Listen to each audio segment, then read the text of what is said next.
Morning दोस्तों, फिर से एक बार आप लोगों को स्वागत है अपना चैनल जेपीएससी विद अमन पे।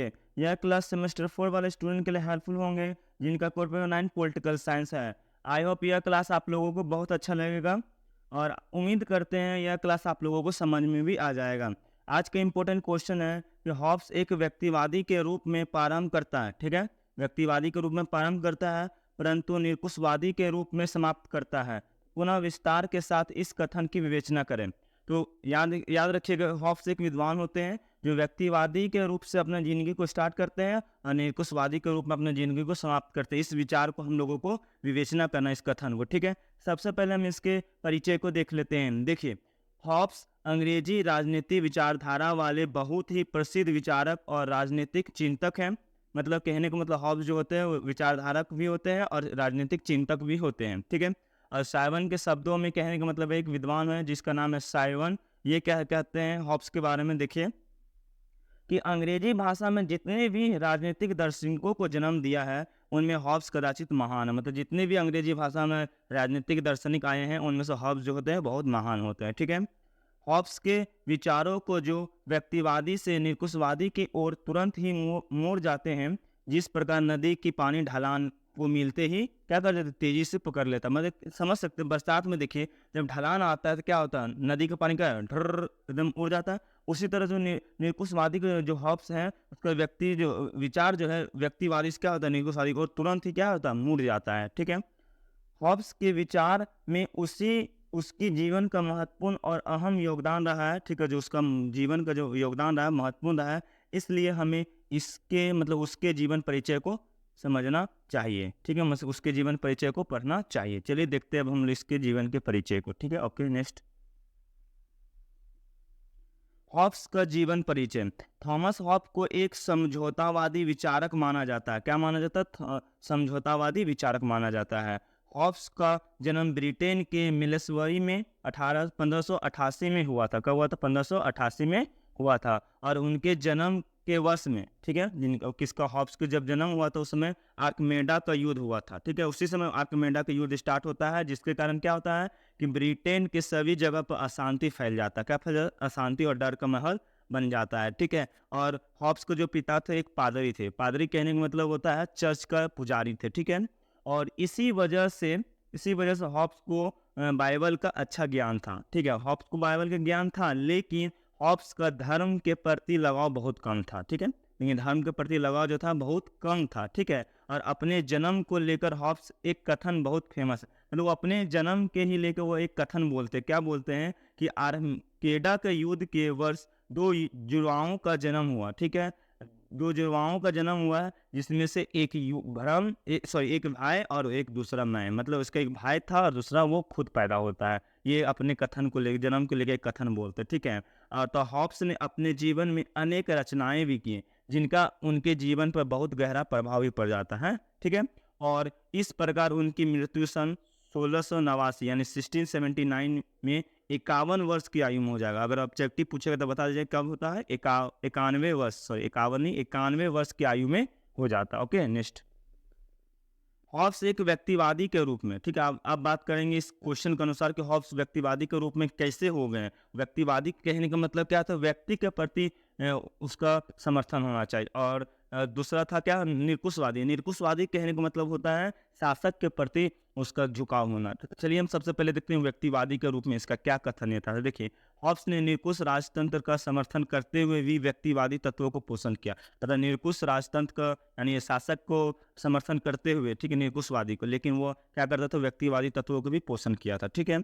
वह व्यक्तिवादियों को अधिकारों को भी मान्यता देता था, ठीक है। व्यक्तिवादी के जो अधिकार है उसको भी मान्यता देता है। इसलिए हॉब्स को एक व्यक्तिवादी विचारक के रूप में भी स्वीकार किया जाता है। क्या किया जाता है? व्यक्तिवादी के रूप में स्वीकार किया जाता है। तो इसी में साइमन नाम के एक विद्वान है, वो कहते हैं कि संप्रभु की निरकुशता का सिद्धांत जिसके साथ सामान्यतः हॉब्स के नाम को संयुक्त किया जाता है, मतलब जोड़ा जाता है, वास्तव में उसके व्यक्तिवाद का आवश्यक अंग है। मतलब जैसे कि निरकुशता में हॉब्स को जोड़ा जाता है, हॉब्स के नाम को, ठीक है, किया जाता है, नाम को संयुक्त किया जाता है यानी जोड़ा जाता है, तो उसको वास्तव में व्यक्तिवाद का क्या होता है? आवश्यक अंग होता है, ठीक है। हॉब्स को व्यक्तिवादी सिद्ध करने के लिए निम्नलिखित तर्क दिए गए हैं। निम्नलिखित तर्क दिए गए हैं। उसमें से पहला तर्क है व्यक्ति साध्य और राज्य साधन। ठीक है, इसमें देखते हैं कि यद्यपि हॉब्स ने निरंकुश राजतंत्र का प्रतिपादन किया है, तो यह तथापि उसने व्यक्ति को साध्य और राज को साधन के रूप में स्वीकार किया है। ठीक है, उसके अनुसार राज्य का उद्देश्य व्यक्ति का हित एवं सुरक्षा करना है। राज्य का जो उद्देश्य होता है क्या होता है? व्यक्ति का हित करना, सुरक्षा करना, है ना। लेकिन राज्य की उत्पत्ति भी व्यक्ति के भाई को वातावरण से मुक्त प्रदान करने के उद्देश्य से ही किया गया था। मतलब राज्य का उत्पत्ति ही होता है व्यक्ति का जो भय होता है उसको खत्म करने के लिए, है ना। ये था फर्स्ट।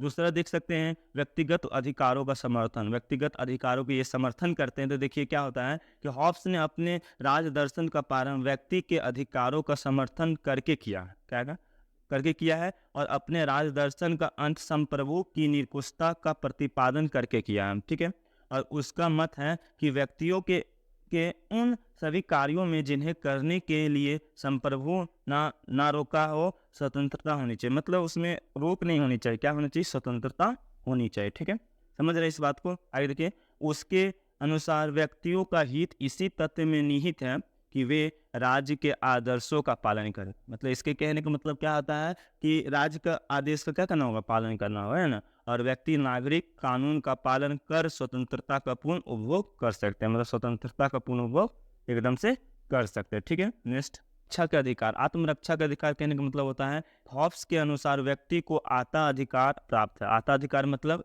इस शब्द का संबंध मतलब क्या होता है कि इससे क्या उचित अर्थ कहा जाता है साइमन के अनुसार कि तथा अभिव्यक्ति के जिस आधार पर, ठीक है, अभिव्यक्ति के जिस आधार पर हॉब्स ने अपने राजनीतिक विकास किया, उसे देखते हुए यह आवश्यक था कि वह व्यक्तिवाद का कर्ता, ठीक है, व्यक्तिवाद का कर्ता वास्तव में हॉब्स ने व्यक्तियों को आत्मरक्षा का अधिकार प्रदान किया। क्या करता? आत्मरक्षा का क्या कर देता? अधिकार प्राप्त कर देता है। ठीक है, लेकिन उसका कथन है कि प्रकृति व्यवस्था में असहनीय स्थिति को समाप्त के लिए व्यक्तियों ने परस्पर समझौता करके राज्य को जन्म दिया। क्या देता है? राज्य को जन्म दे देता है और अधीनता को स्वीकार किया। क्या करता है? अधीनता को भी स्वीकार कर लेता है ना।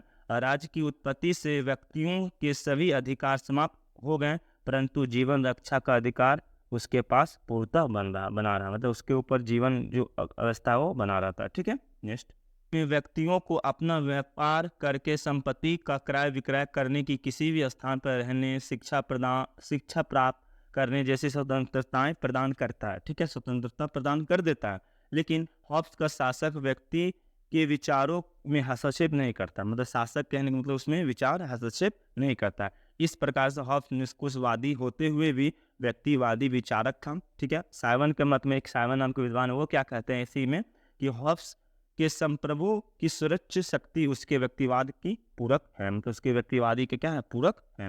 और इसी प्रकार एक डर्निंग नाम के जो विद्वान वो भी क्या कहते हैं कि उसके सिद्धांत में राज्य की शक्ति का उत्कर्ष होते हुए भी उसका मूल आधार पूर्ण रूप से व्यक्तिवादी है। ठीक है, इस तरह से उसके व्यक्तिवादी को हम लोग वर्णन कर सकते हैं। यहाँ पर लिख सकते हैं कि इसी प्रकार से हम हॉब्स के व्यक्तिवादी सिद्धांत या व्यक्तिवादी विचार को हम लोग क्या कर सकते हैं? वर्णन कर सकते हैं। जो लिखे नहीं आप लोग लिख सकते हैं एग्जामिनर को इम्प्रेस करने के लिए। ठीक है, नेक्स्ट अब देखते हैं, चलते हॉब्स एक निरंकुशवादी के रूप में। ठीक है, तो हॉब्स व्यक्तिवादी विचारक के रूप में अपने विचार आरंभ करता है। ठीक है, जबकि वह कहता है कि राजा को ईश्वर भी नहीं बल्कि मनुष्य ने ही समझौते के द्वारा बनाया है।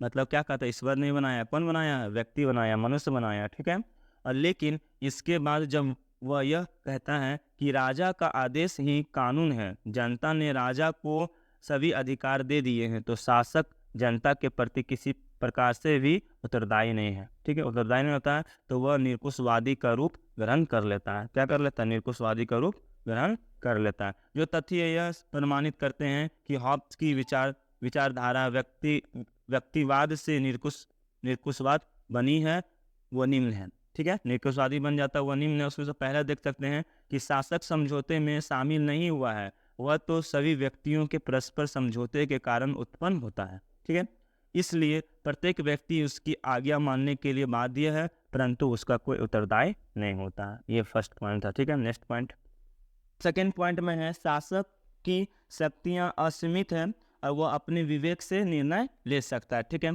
थर्ड पॉइंट देख सकते हैं कि संप्रभु शासक को प्रजा अपनी ओर से कोई दंड नहीं दे सकती। ठीक है, नेक्स्ट पॉइंट देख सकते हैं कि कानून संप्रभु शासक के आदेश है, वह कभी भी अन्याय नहीं कर सकता है। ठीक है। नेक्स्ट पॉइंट देख सकते हैं कि वह जनता पर कोई भी टैक्स लगा सकता है ना। नेक्स्ट पॉइंट देख सकते हैं शासक अधिकारों का स्रोत है और उसके विरुद्ध जनता का कोई अधिकार नहीं है।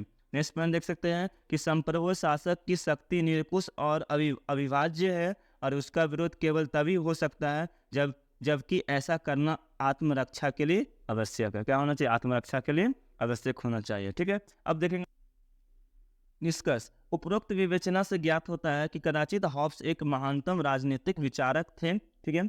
परंतु उनकी विचारधारा व्यक्तिवाद से जिस तरह निरंकुशवाद की ओर घूमी है मतलब क्या हुई, निरंकुशवाद की ओर घूमी अर्थात झुकी है, वह यह सच में एक अलग सोच को जन्म देते हैं। मतलब जिस तरह से वो घूम जाता है उसका विचार, उसी तरह से वो घूम जाता है या झुक जाता है, तो वह सच में एक अलग सोच के जन्म को देता है। ठीक है। अलग सोच को जन्म देती है और उनके दी गई सारी विचारधारा में आत्मरक्षा का ज्ञान सबसे महत्वपूर्ण है। क्या है? आत्मरक्षा का ज्ञान क्या सबसे महत्वपूर्ण है। ठीक है। निरंकुशवादी विचार का उनके समय के वातावरण के अनुसार ही दिमाग में जन्म लिया और अर्थात सीधी तौर पर कहे तो हॉब्स का जो विचार है वो क्या है? महान है। इस प्रकार से आंसर को एंड करिएगा, आप लोगों को पक्का 20 में से 20 मार्क्स मिलेगा। फिर मिलते हैं नेक्स्ट क्लास में। और एक चीज़ बता दें, अगर आप लोगों को क्लास अच्छा लगा होगा तो इस क्लास को शेयर कीजिएगा ताकि सभी स्टूडेंट हेल्पफुल हो जाए। फिर मिलते हैं नेक्स्ट क्लास में, तब तक के लिए बाय बाय।